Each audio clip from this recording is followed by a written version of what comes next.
folks, as we enter the round of 16 second legs for the Champions League. Which club's going to go home? Which club's going to go through? We're going to take a look at that and more next.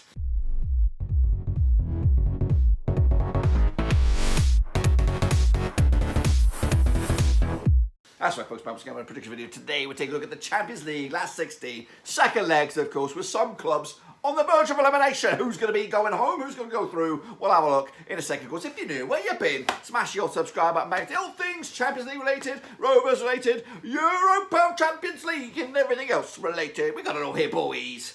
Under one roof scheme. Of course, we are still here in Pennsylvania for about 2 or 3, 4 days, something like that, and then we're on the bloody road to the new home, the new setup, where of course I can come at you in full HD. We'll take a look at all of it in a second. Of course, big shout out to my VRPs. They are the patrons, of course, you know who you are. But anyway, let's turn the clock back. When? To Valentine's Day, that's right, the first batch of games, of course, in the Champions League first legs. Of course, it's a condensed competition where they stretch this round of 16 double header over the course of like a month, maybe even 6 weeks. So here we go then, turn the clock back to the 14th of Feb, where Bayern, a big 1-0 away win for them of a PSG, of course 2-2 in my eyes, got no points on that one. Meanwhile, Milan, big 1-0 win for them over Spurs, of course. That was over in the San Siro. It was a Giuseppe Meazza, of course. I went the 1-0 win the other way, got 0 points on that one. Lovely stuff by me. Meanwhile, Dortmund, big 1-0 win for them over Chelsea. Of course, that was over in Germany, just a 1 point from me. I don't know why I got the, I guess. But I did score big with a big 2-0 win for Benfica over Club Brugge in Belgium. Got them spot on the nose. I played the booster, got myself 12 points. Ain't too shabby on that one. How about those two? I got 13 points, pretty wank. Meanwhile, the other games taking place on the 21st and the 22nd of Feb. We saw Napoli, big 2-0 winners over Frankfurt. I went with a 2-1 win myself, not too shabby there. Real Madrid, big 5-2 win over Liverpool. 7 goals in that game. Of course, Liverpool scoring 7 this past weekend themselves, but 5-2 it was in Anfield. Shambles. I went with a draw myself. They've got it all to do, haven't they? Turn it around. Meanwhile, Internationale 1-0 win over Porto on with a 2-1. Ain't too shabby on that one. And a bit of a surprise here. Leipzig 1-1 draw over Man City in Germany. On with a 2-0 win. Did play the booster. And I've got egg on my face. Let's take a little look. Close your eyes, close your eyes, close your eyes, close your eyes, close your eyes now. Keep on closing your eyes. Keep on closing your eyes. Don't look, don't look, don't look. You're cheating. You bastards are cheating. Don't look. We're going to take a look at the first leg, first week here. Even with my fucking 13 points. Again, I didn't go full-fledged here. I didn't do the goal scorer and all that kind of stuff, which I guess is going to give you much points. But I got myself into 16th spot with just that.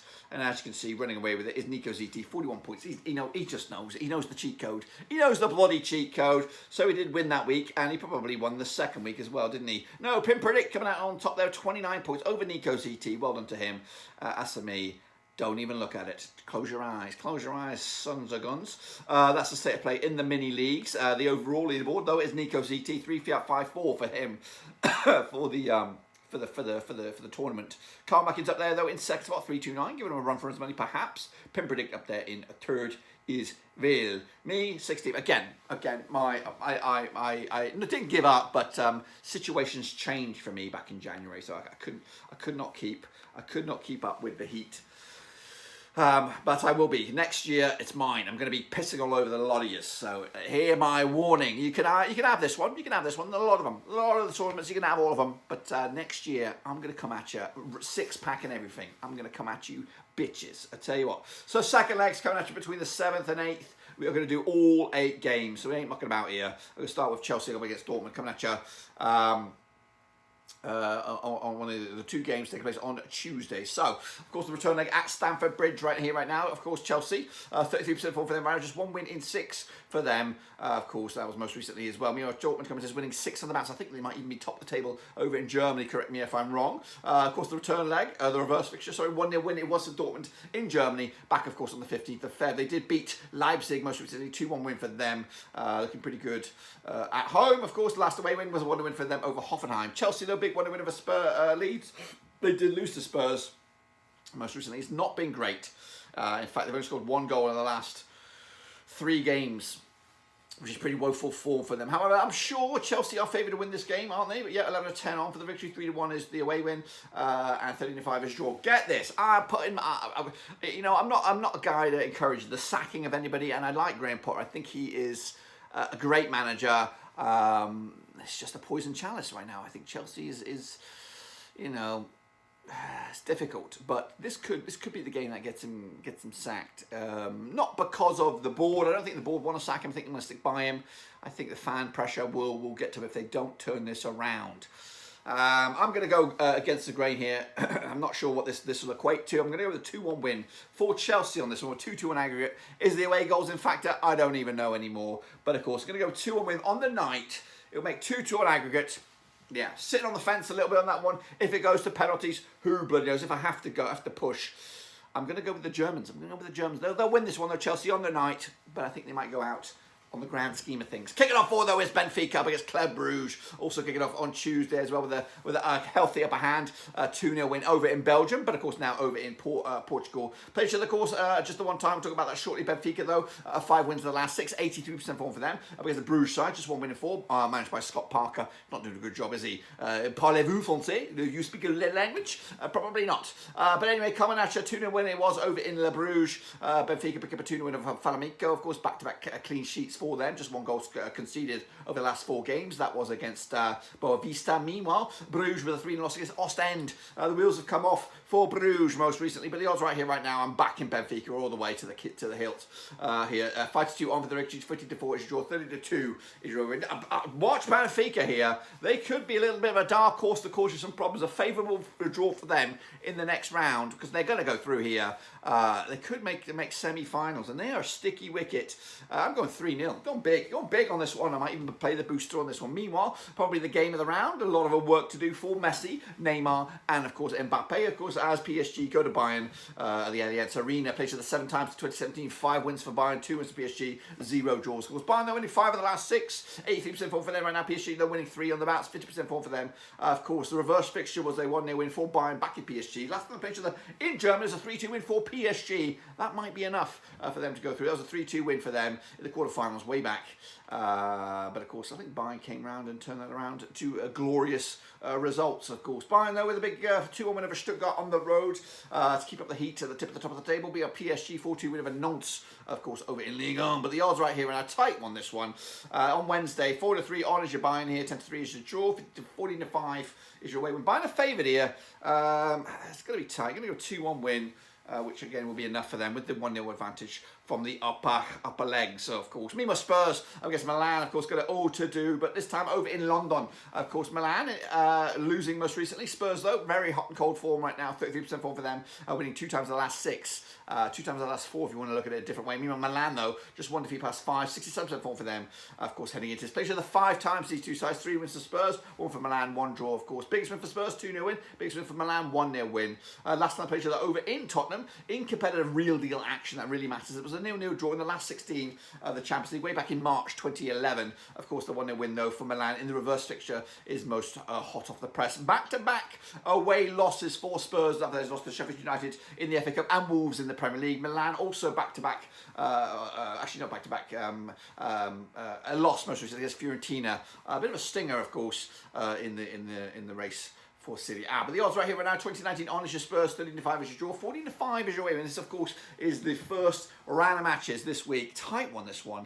I'm going to go 2-0 win. I'm going to back Spurs on this one. I think they will turn it around with Harry Kane and co. That's, of course, the first round of games. We're going to do the second legs because we might as well just do it then, shall we? Kick it off forward then into next week. It's Porto up against Internazionale. Of course, the first leg, 1-0 win for Italy. That was over in 1-0 win for Inter. Well, that was, of course, back over in Milan. And now these two sides have played 6 times in 2005. 1 win for Porto, 4 for Inter, 1 draw, of course. Porto, though, winning 4 of the last 6. 67% form for them right now. But Internazionale winning just 1 defeat past 6 for them. 75% form for them heading into this match. Last time they played together over in Portugal in the real deal competitive action. It was a 2-0 win for Porto back in October 2005 in the Champions League Group H. Of course, Porto picking up a 3-1 over Chavez in the domestic top flight there. Inter with a 2-0 win over Lecce. Of course, their last away game was a loss against Bologna, so we'll put that into perspective here.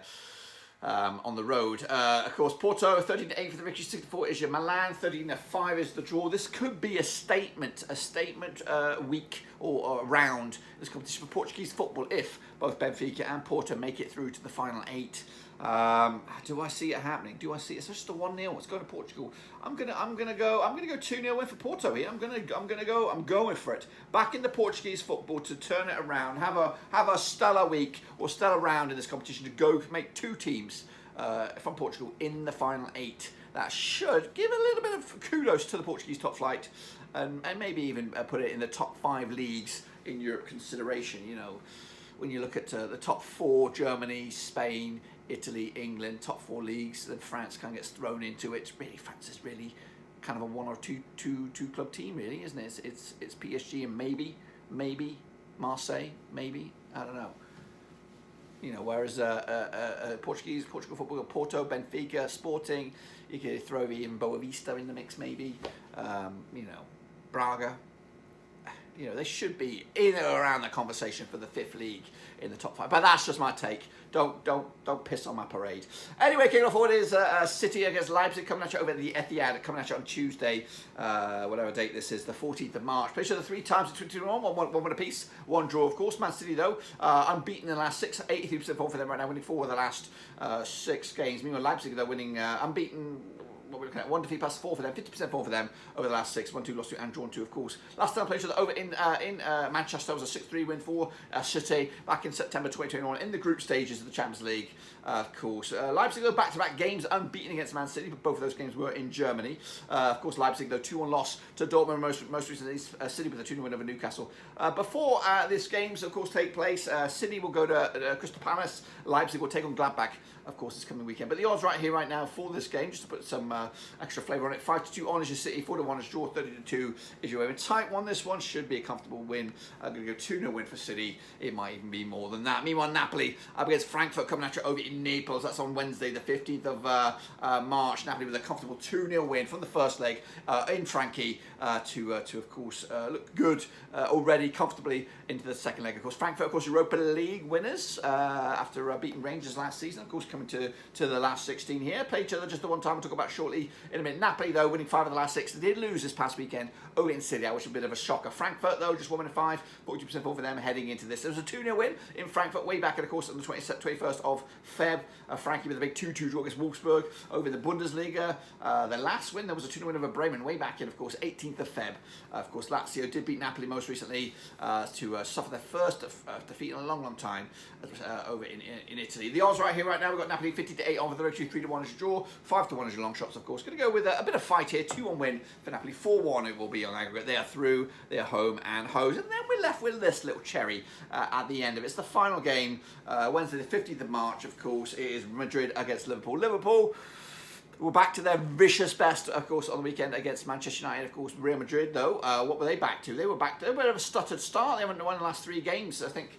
We'll elaborate on that in a minute. Of course, played each other 9 times, these 2 sides. Since 2009, 6 wins for Madrid, 2 for Liverpool, 1 draw, of course. Madrid, though, biggest win was a 5-2 win. The biggest win for Liverpool was a 4-0 win over Real Madrid. In fact, they scored 9 goals compared to Real Madrid 16. Works out around 1.78 goals a game for Real Madrid, 1 goal a game for Liverpool. However, the tail of the tape is without a win in 3 now, Real Madrid. Liverpool, though, of course, just 1 defeat past 6. 75% form for them heading into this. Last time they played each other over in Spain, of course, it was quarterfinals back in April 2021 in the Champions League. 3-1 win it was for Real Madrid. In fact, I could see only 1 win for Liverpool in Spain over the last since 2009. It was a 1-0 win for Liverpool in the Champions League, of course. However, Real Madrid have not won since that 5-2 win in Anfield. 5-2 win it was. Of course, 3-goal difference. Of course, Liverpool have turned this shit around before, but this is going to the Bernabeu. It's going to be tough old boots. They have scored 9 goals without conceded any in the last 3. Have Liverpool? Have they been back to their very, very best? So since that 5-2 drubbing, Real Madrid haven't won a game. Meanwhile, Liverpool haven't conceded since that 5-2 drubbing by Real Madrid. So there's a lot of you know, kinetic energy maybe going in favour of Liverpool here. The odds here: 23-20 is Liverpool, 2-1 is your 23-20 is your Madrid, 2-1 is your Liverpool, 3-1 draw. I do think Liverpool will win this game. I just don't think they're going to. I don't think they're going to win by enough. I think it's going to be. I'm going to go 2-0 win for Liverpool. They're going to go for it. Actually, I might. Just a 3-0 win changes things, does it? Just a 3-0 win. A 3-0 win would make it level. And then we could have an absolute Bobby Dazzler on our hands. But I'm going to go with a 2-0 win. I think they'll fall just short. Real Madrid, they love this competition. It is their baby. And of course, that, my friends, will complete my round of 16 second legs. Of course, in the Champions League. We'll be back for the quarterfinals, first legs. Hopefully, we'll be back in Georgia, of course, for the long haul. But until then, guys, subscribe, thumbs up, hit the little bell. Of course, check out the links down below. Twitter, Twitch, Facebook, and all that kind of jazz. Until then, I'll see you soon for the next one, guys and girls. Happy predicting.